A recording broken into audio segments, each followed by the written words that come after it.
So today we're making a rag quilt pattern. First thing you need to do is find some fabrics that kind of go together. You can see like I just mixed and matched. Honestly, I'm using scrap fabrics just to save on cost, and I need to use them up.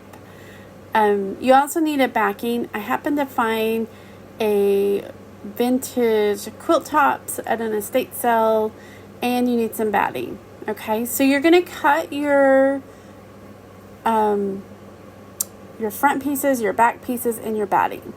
Okay, on this particular quilt, I did 14 by 14, okay, for my front and back, and then 12 by 12 for my batting. So you're just going to cut those. I typically do all of them at once instead of one at a time, and so like I'll kind of chain do it. So I'll do the 14 inch, and then I'll turn it around, put it back on there, and then do it another 14 inches. And then I go ahead and cut all my batting pieces. So again, you're going to be about 12 to 12 on these. So you always want to leave like an inch to 2 inches less. Okay. So you can see here I've got my quilt back that I've already cut down. I love using spray adhesive. I just feel like it holds the fabric down and keeps these from shifting. So you're going to spray where you're going to put your batting. Okay. And you're going to see I have a little bit of trouble because I'm trying to film and trying to place it, but you want to center it. Okay. So do as I say, not as I was trying to do while I was filming. But you can see here, like I've got it centered, and then I spray it again, and then I'm going to put my front. Okay, so every right side should be facing you. Okay, so like the bottom side, the right side will be down, the right side of your top will be facing you. Okay, and then you're just going to sew X's. Now, you can either freehand this or you can draw it out. Okay, if you're newer to quilting, taking your ruler and then these marker pens that I have listed in the free tutorial. I love these. It's just a little bit of water and it just completely comes out. And you're going to wash it anyway, so you don't even have to like take it off. But you want to mark your X going both directions from corner to corner, and that'll just make it super easy to sew. Okay. I typically just take my sewing machine and just aim. But if you wanted to be super precise, like definitely grab your ruler and your marking pens. And if you're a beginner, I definitely would mark it. Okay, so now you're going to sew from corner to corner. Okay, you may need a walking foot depending on your machine. A lot of times I will use the walking foot. It just seems to do a little bit better, and your machine should have come with that, so you can just kind of check. If not, you can order for your brand of sewing machine, usually on Amazon. But I think the walking foot just kind of helps move the fabric along a little bit easier. And then you're just going to switch and go from the next corner to the next corner. And you can see when you've marked it, then you can just follow that line. It does make it a little bit easier, and your lines are straighter. Okay, on this one, I just wanted to show you that most of the time I chain stitch. What do I mean by that? I'm going to sew all of my blocks going one direction. So, like for a quilt this size, I'm going to have 20 blocks. So I'm going to take and just go ahead and sew all of those like piece by piece. Just leave a little bit of thread in between them. And then when you get done with that, you're going to cut, just snip your thread. Okay, but it makes it quicker.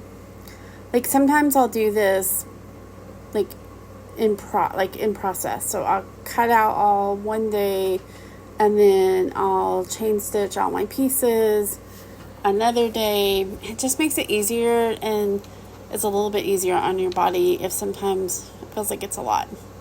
Okay, I've sewn them both directions, and now it's time to kind of figure out your pattern.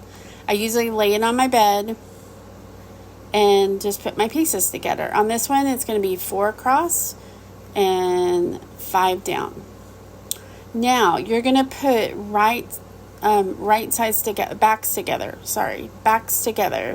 and you're going to do a 1/2 inch seam, sometimes a little bit more. You just want to make sure you catch all 4 fabrics. Okay, so if that means that your seams are a little bit bigger, that's better than trying to like not getting it caught. Okay, so sometimes I'll go a little bit wider just to make sure I get it all caught. Sorry, trying to hold the phone and trying to film and sew. But you're going to do that for each row. Okay, now the way I do it is I do all of my rows.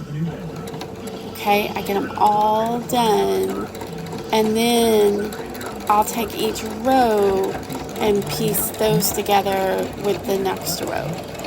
Okay, so like for me, I had 4 sewn, complete row, and then I came in and did, like, started at the top and then attached the next row and the next row, all of that. Just makes it easier.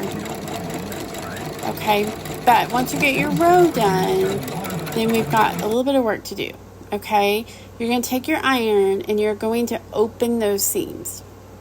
Okay, so it's quite a bit of fabric, so make sure you open it. I find that if I take the steam, just put a little bit of steam with it, they stay open better. But you want to do every single seam. Okay, so, you know, again, you could do this a different day. Like, just take your iron and just put them together and go ahead and open up all of those seams. Okay, they need to be laying flat just to make it work well anyway. So go ahead, you can stop the video and go ahead and get all of your seams opened. Sometimes too, I got this little roller. It's great with paper piecing, and so I found that when I use it, my seams stay open really, really well. Okay, now I talked about this before, but now you're going to attach your rows to each other. Okay, I make sure my seams line up. Sometimes they don't exactly line up, okay, depending on if your fabric shifted or if your seam allowance was off just a little bit. So if they don't exactly line up, it's okay.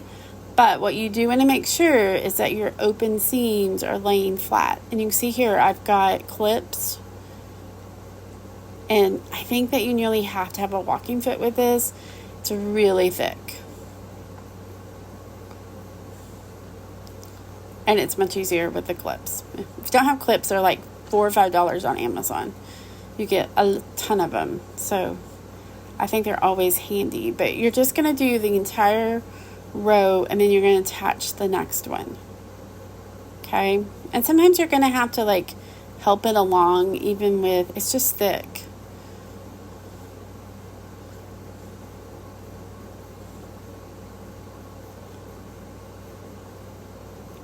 And sometimes I'll put my needle down and then just check before I go over that seam that it's laying flat and it hasn't turned. Because sometimes it does. But just a reminder, about a 1/2 inch, maybe a little bit thicker. And go ahead and get all of those rows sewn together.